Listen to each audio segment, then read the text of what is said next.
Good evening, good morning, good afternoon, wherever in the world you are. Thanks to welcome to this program.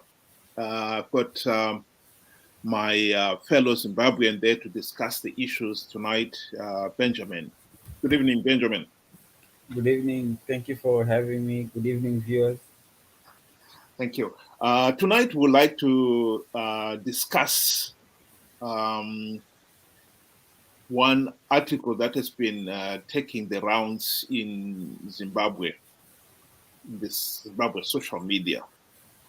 And this is a comment made by Ian Douglas Smith, who was the former Prime Minister of Zimbabwe. The article is on the screen right now. And it's basically what Ian Smith was saying there is if blacks are to rule themselves, people in towns will walk on sewage until they believe it's normal. All the gains from colonization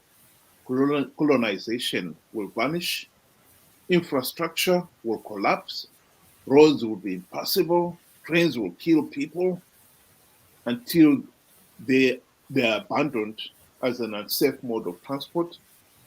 Hospitals will close, farms will be grabbed, and nothing to feed the nation. A. Smith made this prediction in November 1975. A lot of blacks at the time, of course, were infuriated by it. But here we are, 43 years after independence. Benjamin, what do you think? Was Ian Smith correct or not? Oh, thank you.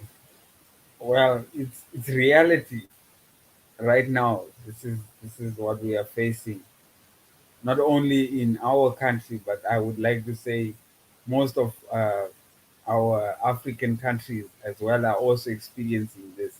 It's a very sad reality to say. Uh, we are experiencing this. We are seeing this, and it's a now, like you said, a normal day-to-day thing. It doesn't surprise you anymore to pass through sewage leaking and nobody really attending to it. Actually, nobody worries anymore, which is also quite scary. But it's I think personally I think that when we undertook the journey to try and uh, have a say in the running of our country or our continent, we did not have a game plan. And if we had a game plan, it didn't work at all. And Yeah, but well, at least we have got to agree on that point that Ian Smith was right. oh yeah, Grudgingly, as much as we detest it, we've got to accept it because that is the reality on the ground. Infrastructure has indeed collapsed, and hospitals have closed, schools. Yes, some of them are still open, but it's just a formality. The quality of education is completely gone.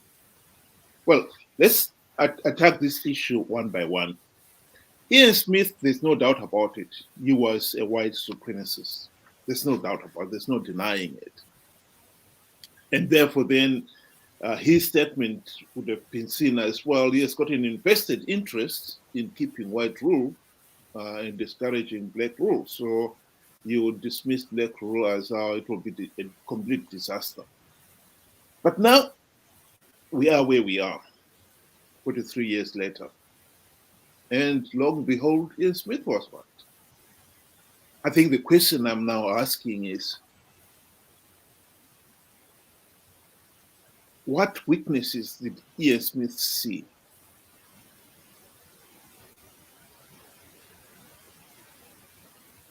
I would I would like to believe he saw that we were not ready. Firstly, secondly, we were a divided people. Like I would like to believe in the case of Zimbabwe, it was so divided. There were so many chiefs that were ruling, and you know, tribal the tribal differences were so huge even back then. I think he actually saw there cannot be progress when people are divided. I would like to believe that's what he saw. Well, good evening, Tawanda. Thanks for joining us. We had already started, but we just started. We had gone through Ian Smith's prediction, and the first question was Ian Smith correct? I don't know whether you would want to say something there, Tawanda, before we move on to the next one.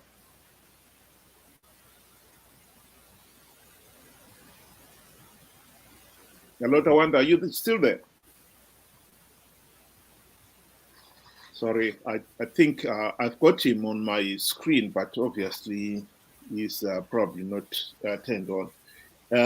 Yes, I agree with you, Kuti. There were some weaknesses, and one of the weaknesses you mentioned there is that we were divided people. The next question would be then, did blacks see those weaknesses themselves? Did we see blacks in 1975? Did we see the same weakness?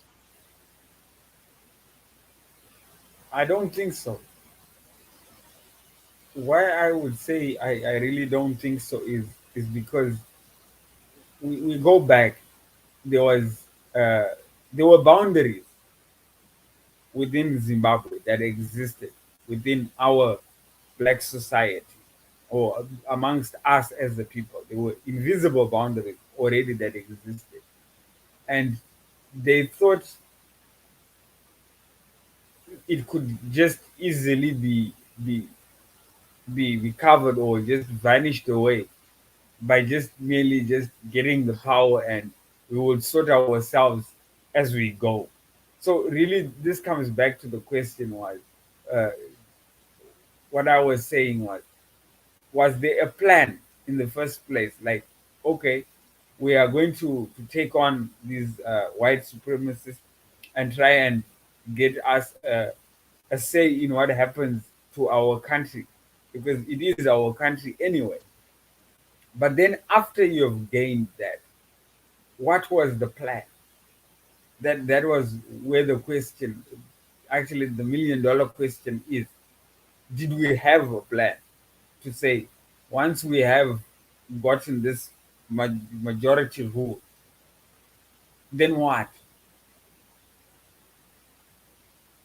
So I don't think they'd seen any weaknesses. If they had seen the weaknesses, they thought, we would sort ourselves once we get there. So basically, I can't say there was a plan. Okay, okay, you are saying that blacks, when we attained majority rule, we didn't have a plan, we were not united, etc., etc. But if we were to accept that, yeah, my next question would be: are you saying that all blacks failed to see those weaknesses?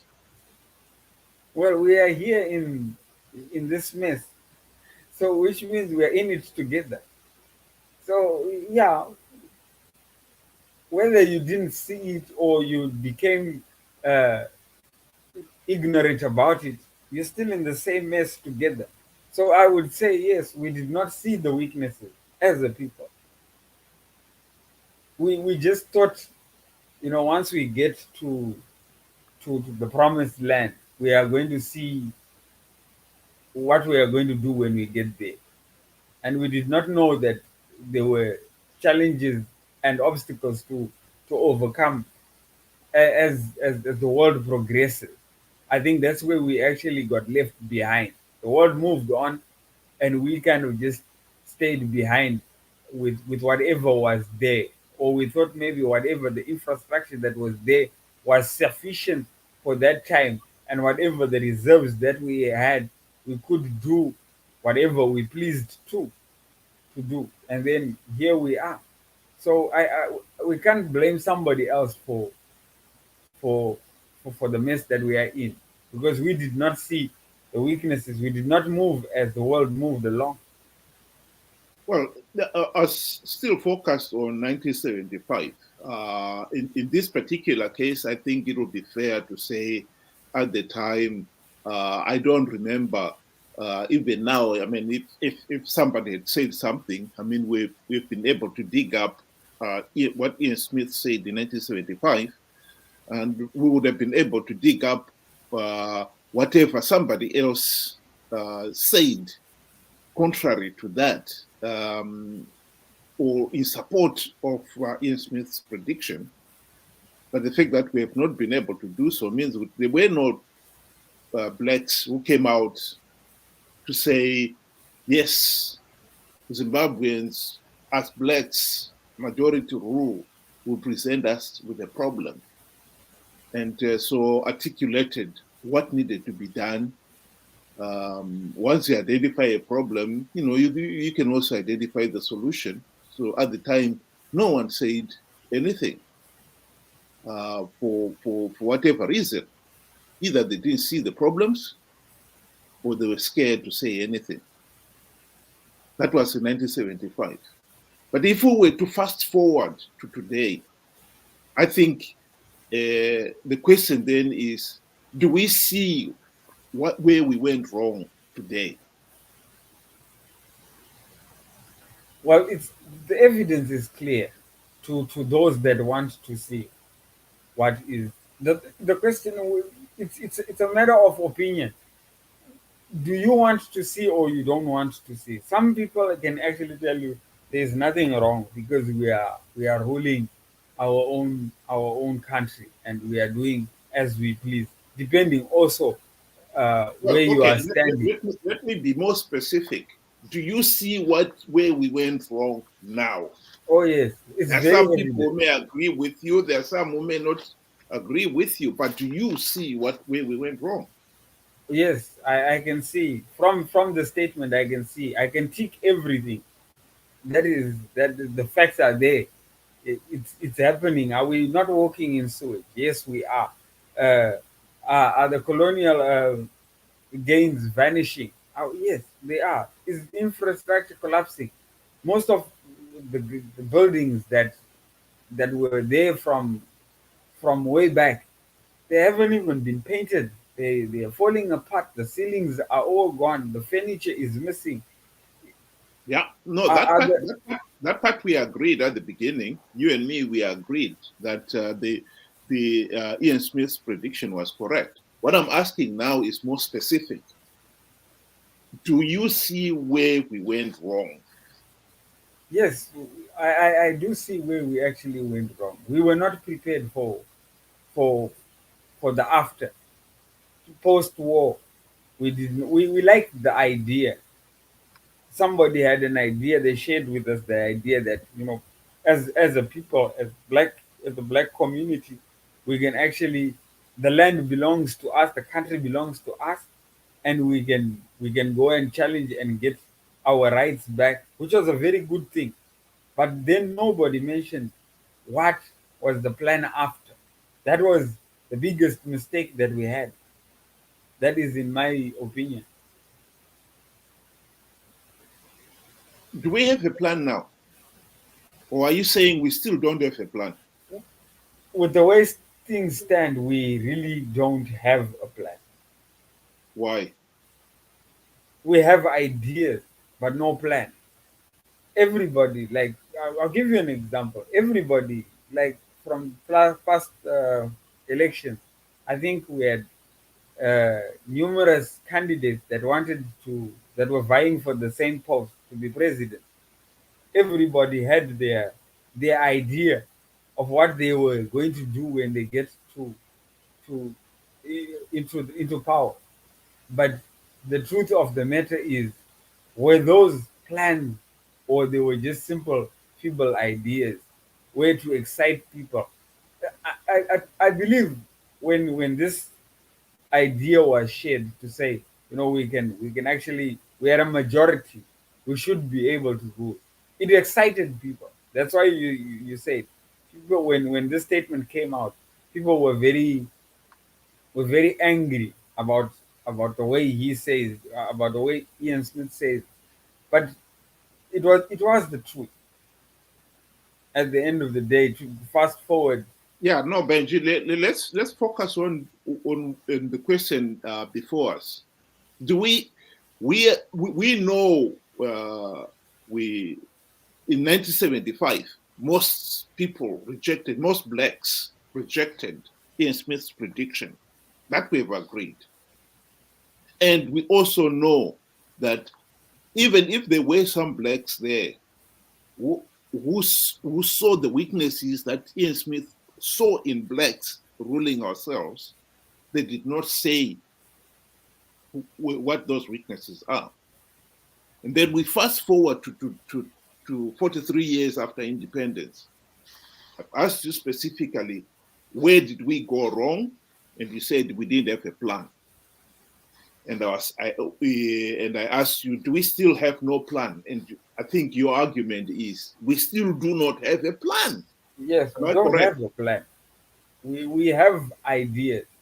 I'll give you Okay, ideas, plan, and so forth. We can say when is a plan, when an idea become a plan. The point there is we are in a mess. Do we have a way forward? How to get out of the mess? currently. I don't see a way, because the people that we were banking on, they failed us. So what if we can say the people that took over from Smith's government failed us? The people that were supposed to implement the reforms that were needed so that would guide us to a better place, they have failed us. So there is no plan right now. We are just drifting along, and it's a sad reality. So I think what we can then say is maybe one of the weaknesses that Ian Smith saw in 1975 was that we are incapable of coming up with a plan. Yes, I would agree with you. That's a very simple way to put it. Yes. And even after 43 years of self rule, we still cannot identify uh, where we've gone wrong and therefore put it right. Yes, we don't have a course of action. So we are Yes, just blundering in the dark. yes. We basically we're just trying to make, trying to beat a rock to get water. It's a mess. It's really a big mess. Well, one can laugh about it, but this is tragic, you know. It is And though. I totally agree with you that our situation is tragic. To be quite honest, I think you're absolutely right, and I totally agree with you. We are just blundering from pillar to post. And Yeah. I think that is a reality that as a nation, we've got to accept for ourselves. But let's move on to another point. Right now, uh, in your view, do we have people right now, even after 43 years of self rule, with all the evidence that we have of economic collapse, infrastructure collapse, do you still think there are some Zimbabweans out there who still believe that Ian Smith's prediction was wrong? Oh yes, there are people that actually believe that. I remember a statement that was shared by, I think it was our vice president, that said that when we came out, when the children of Israel left uh, Egypt going to Canaan, it took them 40 years. So the funny thing is, uh, the way he said it, I think he said it the other way around, because they were leaving Canaan and going to Egypt. This is where we are. Instead of going into the promised land, we left the promised land and we are going into slavery. So unfortunately, there are people that actually believe what other people say. The evidence is there. It's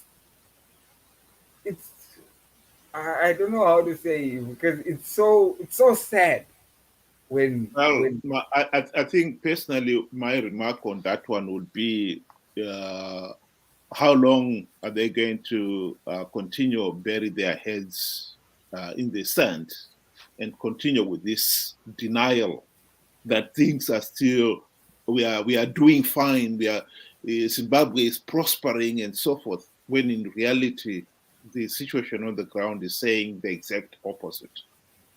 And and I think it is tragic. I agree with you that some people would say anything.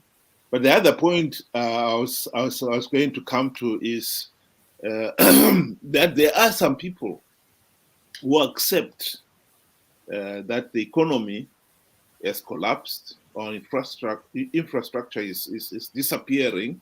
What we inherited from in 1980 is gone. But they are quick to blame that on sanctions. Sanctions. What do you say to that? the problem with our country did not start in the year 2000. Let us get that as fact. We the red flags were there when there was abuse of office, when there was corruption, when people were just taking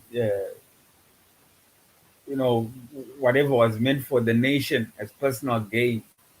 That it that is where the rot started. So I believe we cannot just always keep saying sanctions were the root cause of our problems, when clearly way back these the evidence is there. People were looting.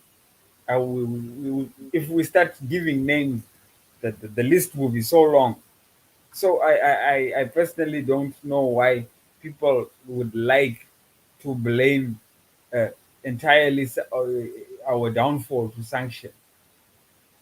I do not accept that.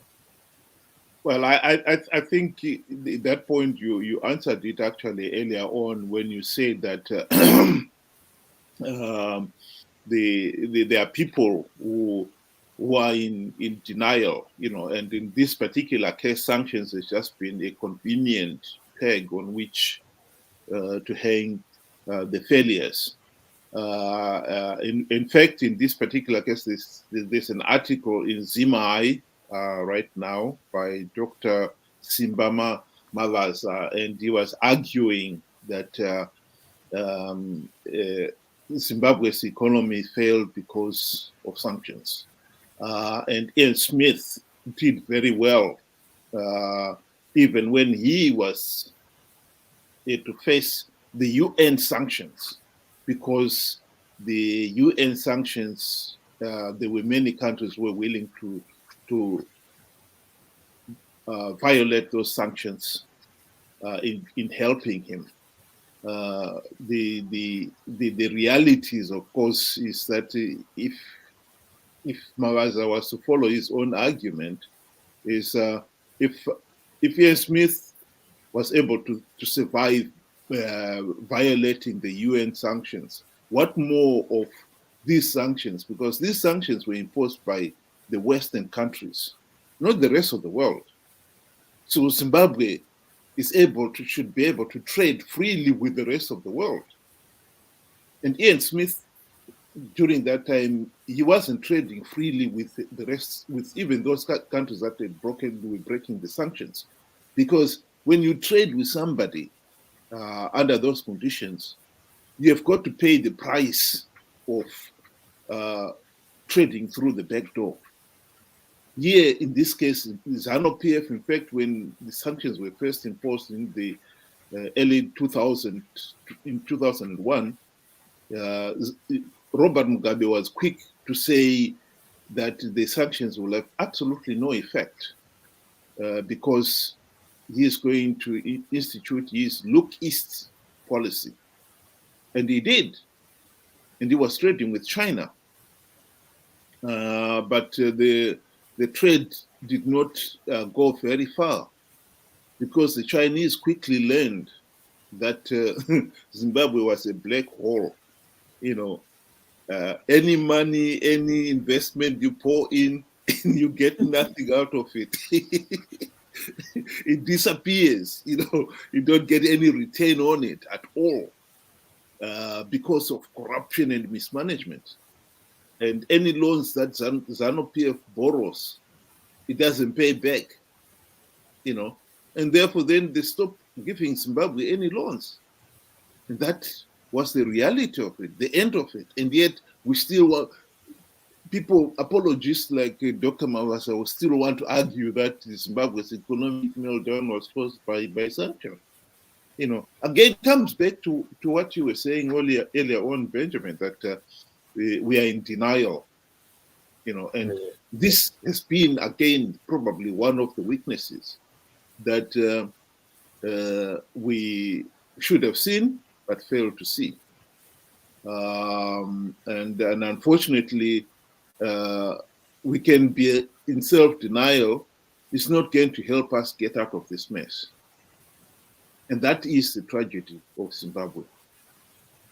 We need to face up to our own weaknesses and come up with realistic solutions to those problems. I don't know whether you'd want to have your final say there, Benjamin, before we close. Oh, okay, thank you. So I would like to say the only way we can solve a problem is to accept that there is a problem. If we keep on denying to say this is normal, like what Ian Smith says, that it's going to be a normal situation where you look at sewage and you're not even disturbed, then definitely we ourselves are a problem, because that is not normal. We need to look at the evidence and the facts, despite whatever political affiliation you are in. The fact is, Zimbabwe is in a mess and it needs help. I think that would be my closing statement. Thank you. Well, before you close there, I think I would want to ask help from. We want help from whom? The moment we accept that this is the situation that we are faced with, and we have a problem in our country, we have to help ourselves first of all. And then if we help ourselves, I'm sure we will get other people that will try and help us, because we have seen the light. I'm sure there are friends out there, true friends of Zimbabwe, that will actually help once we want to help ourselves. I would like to believe, for example, during the GNU was set up to help us, but we did not take that help seriously, and we forgot what we were meant to do. And then that help was taken away from us, and we are back to where we are. Yeah, I think the main reason why I asked that question specifically is I think it is important that we acknowledge our own weakness in this particular case. That, to me, is probably the first thing that we must do. We cannot keep on denying our own weaknesses, that we are, like you said earlier on, we are not united. We do not acknowledge that we've made a mistake, and therefore keep making the same mistake over and over again, or else blame somebody else for our own mistakes. Find easy scapegoats for our own misrule. Corruption, mismanagement are the root cause of the economic meltdown, and yet we seem to be forever